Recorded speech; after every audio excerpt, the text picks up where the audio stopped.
আসসালামু আলাইকুম। সুমনিস blog page থেকে সুমনি বলছি। কাছে ও দূরে দেশ এবং দেশের বাইরে যে যেখান থেকে আমার ভিডিওটি দেখছেন, আপনাদের সবাইকে জানাই অসংখ্য ধন্যবাদ। আশা করি আপনারা সবাই ভালো আছেন। আমরাও আলহামদুলিল্লাহ ভালো আছি। আসলে বৃষ্টির দিনে বৃষ্টি না দেখিয়ে পারি না। কারণ বৃষ্টি তো সবাই পছন্দ করে। আর আমার বাসার চারপাশ যেই পরিবেশ, গাছপালা, প্রচুর বৃষ্টি হয় যখন তখন আসলে দেখতে খুব সুন্দর লাগে। একেবারে মন মাতানো মনোরম পরিবেশ। আজ আমি আপনাদের অন্যরকম কিছু দেখাবো যেটা কখনোই আমি আপনাদের সাথে শেয়ার করিনি। আজকে আমার এক ফ্রেন্ড দাওয়াত দিয়েছিল রাতে। তো ওর বাসার ভেতরটা এত সুন্দর আমি আর না দেখিয়ে পারলাম না। আর ওকেও সামনে আনতে চেয়েছিলাম কিন্তু ও সেটা আর ইয়ে করল না। তো আমি আর জোর করিনি। তো যাই হোক ওর বাসার টুকটাক কিছু আ আশেপাশের কর্নার আমি দেখাচ্ছি। তবে আলহামদুলিল্লাহ আমার বাসার ভেতরটা সুন্দর কিন্তু ওভাবে আসলে দেখানো হয়নি। আপনারা নিশ্চয়ই খেয়াল করেছেন যে আমি বেশিরভাগ সময় আমার বাসার বাইরের যে প্রকৃতি টুকটাক রান্নাবান্না এগুলোই আমি বেশিরভাগ দেখাই। তবে হ্যাঁ, আমি একবার আমার একদম ভিডিওর একটু ১ম দিকে ৩ মাস আগে হয়তো আমি আমার ঘরের যেই বসার ঘর সেটা আমি একটু সাজিয়েছিলাম, সেটা দেখিয়েছিলাম। সাজিয়েছিলাম বলতে ঈদের আগে যেটা একটু ঘর গোছানো হয়, সেটা আমি আপনাদের সাথে শেয়ার করেছিলাম। আর ওর বাসার খাবারের কথা কি বলবো? এত খাবার আয়োজন হয়েছিল, এত খাবার দেখে আমি আর মানে পারলাম না। চলে এলাম। ও যখন টেবিলে খাবার সার্ভ করল, তো আমি চলে এলাম ভিডিও করতে আপনাদের সাথে একটু শেয়ার করি।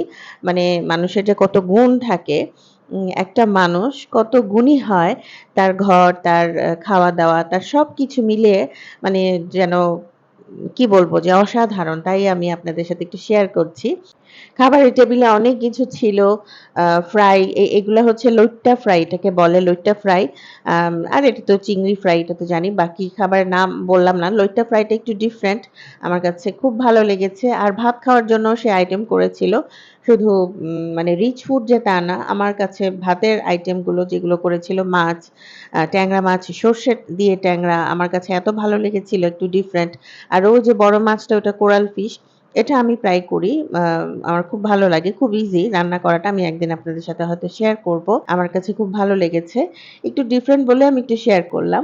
আর তারপর খাওয়া-দাওয়া শেষ। এরপরে হচ্ছে ডেজার্ট পর্ব।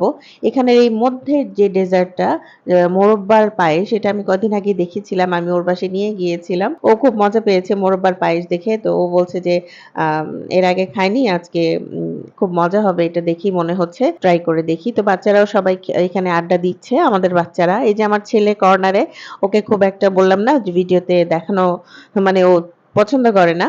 আর এটা আমার কন্যা ছোটটা সবাই এসে ক্যারোকেতে গান করছে, মজা করছে, আড্ডা দিচ্ছে। আমরাও কিন্তু পেছনে বসে, বসে গান করছি।